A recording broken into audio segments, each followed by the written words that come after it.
from the studio in Nitro, West Virginia. This is Unreasonable Doubt. This podcast about West Virginia University basketball. I'm Josh Witt, and if we're being honest, that was a must-win game today. That was a must-win. Didn't say it last episode, molded over this week, asked the Discord channel, the Smoking Musket, is this a must-win? And the consensus was, it was.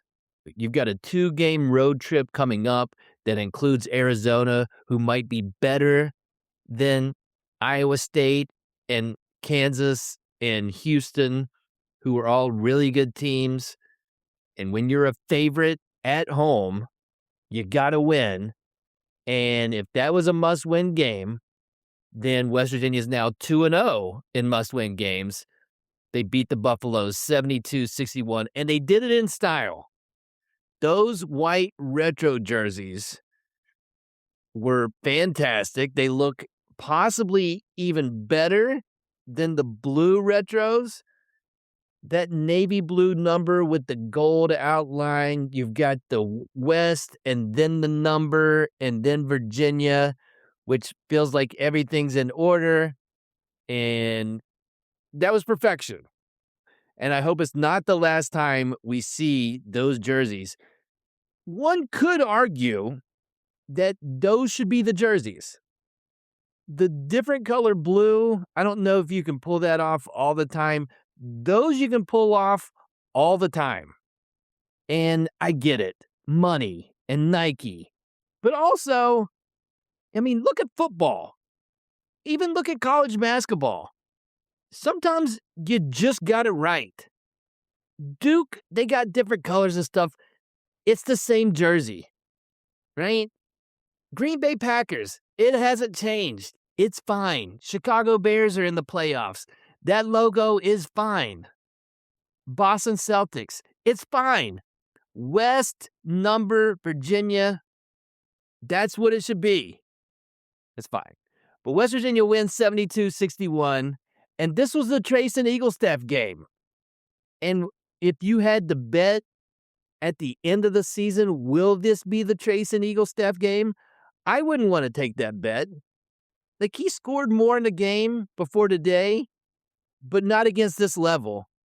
And he was great today. 22 points, 6 rebounds, 3 assists, only 1 turnover. And it's a confidence thing. He's not overthinking. He's not passing up shots. He's looking for a shot. Drove to the basket. Finished confidently. Made 3 threes. And it got dicey, as it does, in the middle of the second half. And West Virginia gave up the lead. And the guy who stretched the lead back out and gave the lead back to WVU was Treysen Eaglestaff. Got to the free throw line. Next possession, he hit an ISO turnaround bank shot that was beautiful. 2 possessions later, he curled off an Obioha screen, nailed the 3. 2 possessions later, he backed down his guy and got one close to the rim. And all of a sudden, West Virginia's up 9, and they're able to hold on from there. And the demarcation line for Treysen Eaglestaff, the low, the canyon, was Wake Forest. In Charleston, saw it in person. Treysen Eaglestaff didn't take a shot. Played very few minutes. Couldn't stay on the floor. After the Wake Forest game, Treysen Eaglestaff has averaged 13.5 points per game.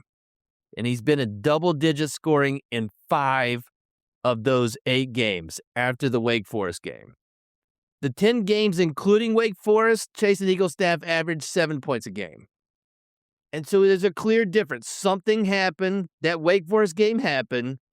And since then, it's not perfection, but definitely before the Wake Forest game and after the Wake Forest game for Treysen Eaglestaff. And this team's ceiling, including what we thought of what this team could be in the preseason, included Treysen doing what he did today or close to that. And just really being a viable option on offense, which he's been. And that is good. And I don't think that was a fluke game. I mean, watch him out there. His body language is better. His confidence on offense looks better. Defense has moments, but there's good moments there too. And him being this way post the Wake Forest game, this is a big deal for this team, and it increases the ceiling for what this team could be when Eaglestaff has been playing like he's been playing. That's a great thing. Speaking of a great thing, the starting bigs for WVU, after what happened in Houston, let's call today a bounce back game. And who doesn't struggle against Houston? Playing Houston's defense is like when you put that donut on the baseball bat as a weight and you take swings and it's harder to swing the bat. And then you take the donut off and the bat feels light as a feather. And with love and respect to Colorado's defense, Houston is the donut on the bat and Colorado was the bat after you take the donut off. And it was like that across the board, but especially for Harlan Obioha, Brennan Laureate. Both of them were one rebound away from a double-double. They combined for 7 offensive rebounds. West Virginia was plus 16 in rebounding today, which is great. Laureate made a big 3 late to keep Colorado at a distance. Obioha had some key rebounds, but I think his biggest contribution was helping foul out Colorado's 5 with 18 minutes left in the game. I don't know how many times I've seen that. Elijah Malone for Colorado, he got 2 fouls early. It wasn't 2 fouls in less than a minute like Obioha did against Houston. It was about 3 minutes in. 2 fouls on Malone, has to sit. Boyle brings him back in midway through the first half, and he he gets his 3rd foul soon after that. So 3 fouls in the first half. He comes out and starts the second half for Colorado, and he got his 4th foul 12 seconds into the half, thanks to Obioha on a rebounding battle. So 4 fouls. The guy's been on the court like 7 minutes of game time. 4 fouls. You get 5. So if you're averaging almost a foul a minute and you're a starter, that's not great math. That is bad foul math. And with that bad foul math, Tad Boyle had really 2 options of what to do with Malone. The first option was, oh, wow, he's got 4 fouls. You've got to sit. I want to have you at least a little bit for the rest of this game. Or the other option was, you know what? It's not your night, brother. You've got 4 fouls in 7 minutes. I sit you down. I bring you back in. You're going to get your 5th. You know what? Just stay out there. And if you don't get your 5th in a minute, then that's great. And you're definitely rested. You sat a lot in the first half. Go for it, dude. And if you foul out, then big pat on the back. Not your night. We'll do it again next game. And he went with the latter. Boyle kept Malone out there with 4 fouls. And then all of a sudden, you're stuck in a switch with Honor Huff, and he's doing his kind of, he draws the foul, and that's your 5th, and you're done. And so Malone's stat line today, 8 minutes, 2 points, the first 2 points for Colorado of the day, 0 rebounds, 1 turnover, 5 fouls. Very impressive. It looks like a love and respect to John Chaney, the old Temple coach. He was known to bring in a guy from deep in the bench and go in and, hey, go foul. You got 5 fouls, go use them. This guy's a starter. And he fouled out with 18 minutes of gameplay left. What a stat line. Thank you, Malone. Thank you, Boyle. And thank you, Obioha. Great games by Brennan and Harlan. Bounce back games from the Houston game. Honor Huff, relatively quiet. I've never seen a guy offensively who you look at the stat line and you're watching the game and you say, well, Honor Huff's having an off night. And then you look at the box score and he finishes with 14 points. And, of course, the ball's in his hand at the end of the game, even in a quiet game.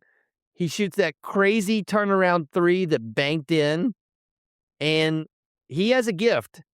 He has a gift of seeming like it's not his best performance, and then you look at the box score, and he's one of the 4 Mountaineers in double figures.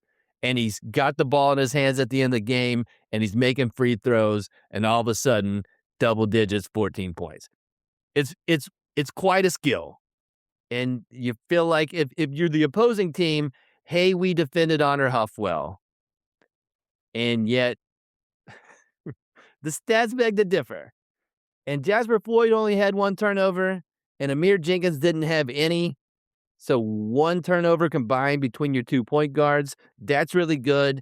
And Colorado's defense, different than Houston's defense. West Virginia shot over 50% as a team. That's the 4th time they've done that this season. First time against a Power 5 team. And now West Virginia finds themselves in the top half of the conference standings. They are 3-2 in Big 12 play, which is better than 2-3, better than 1-4, and better than 0-5. And the wins are against Cincinnati. And since West Virginia beat Cincinnati, they've won 2 in a row, including a win over Iowa State today, who was just a week ago undefeated. Now they're on a 2-game losing streak. West Virginia has beat Kansas, who left Morgantown to go back home, blew out Iowa State, and blew out Baylor. So they're back on schedule. And then today's win over Colorado. Have you ever searched yourself online? I've done it. I haven't liked what I've seen. The results can be surprising and sometimes unsettling. Your phone number, your home address, even details about your family are out there, whether you agreed to it or not.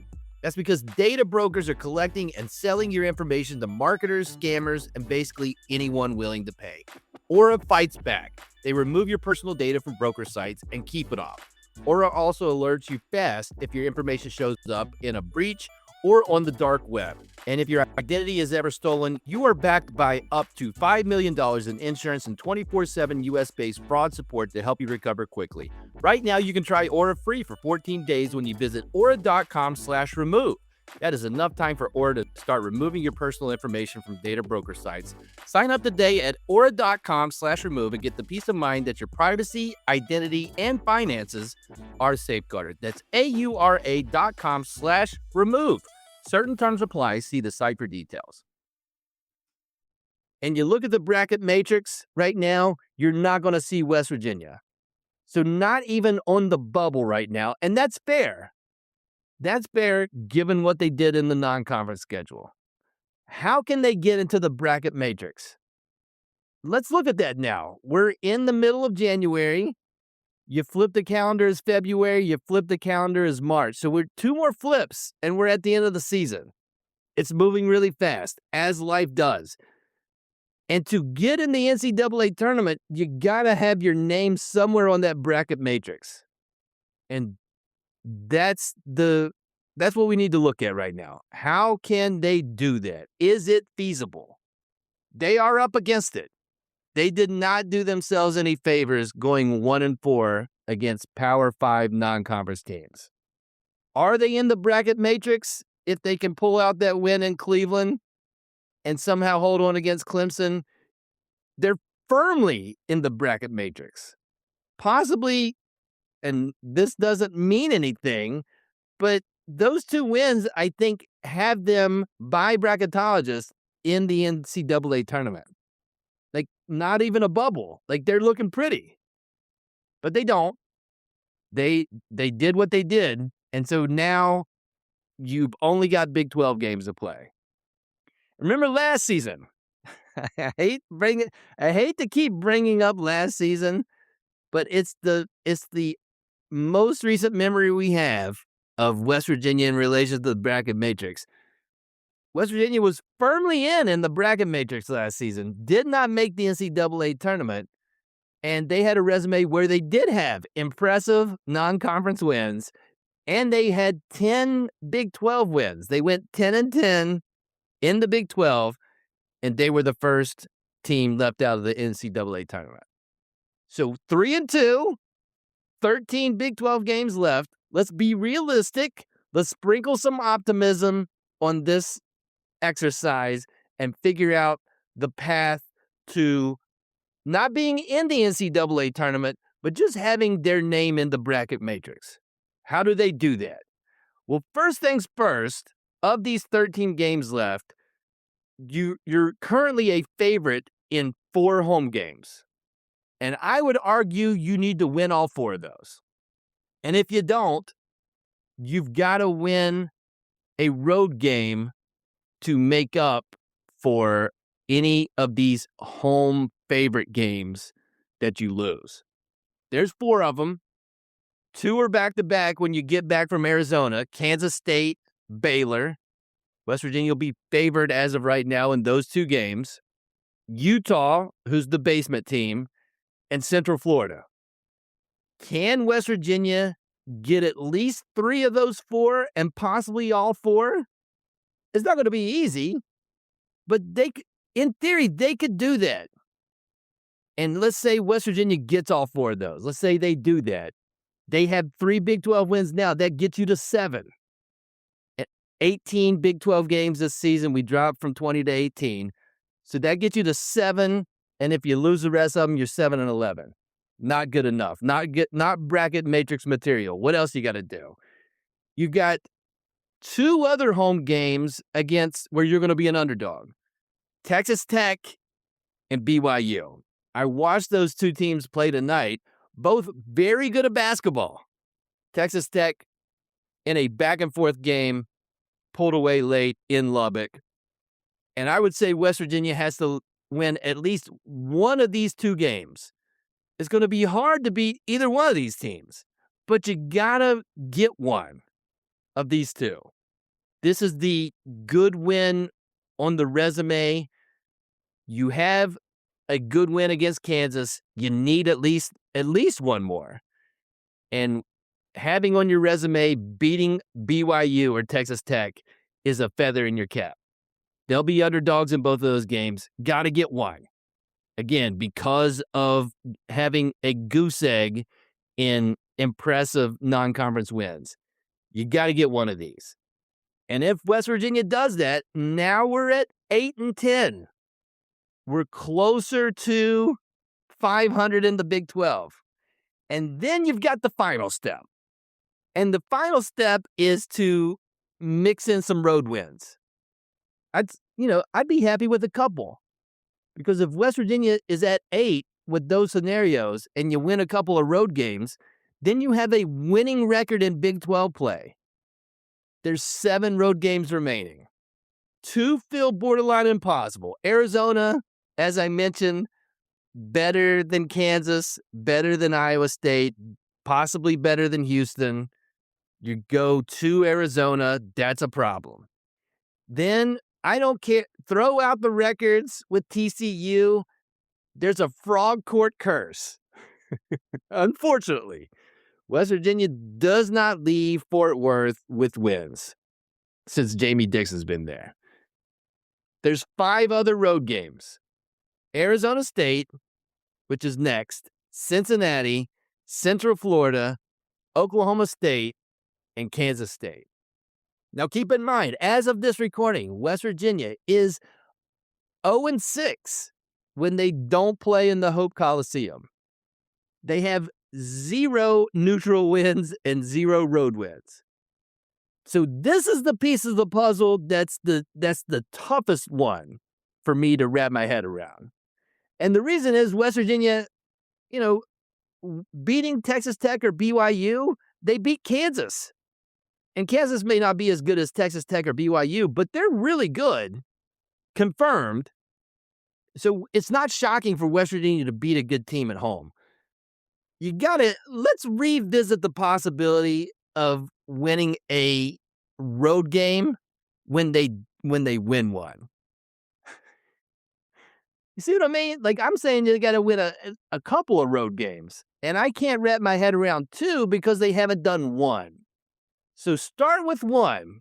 And, 3 of those 5 that I mentioned that's not Arizona and not TCU, It's Cincinnati, Kansas State, Central Florida.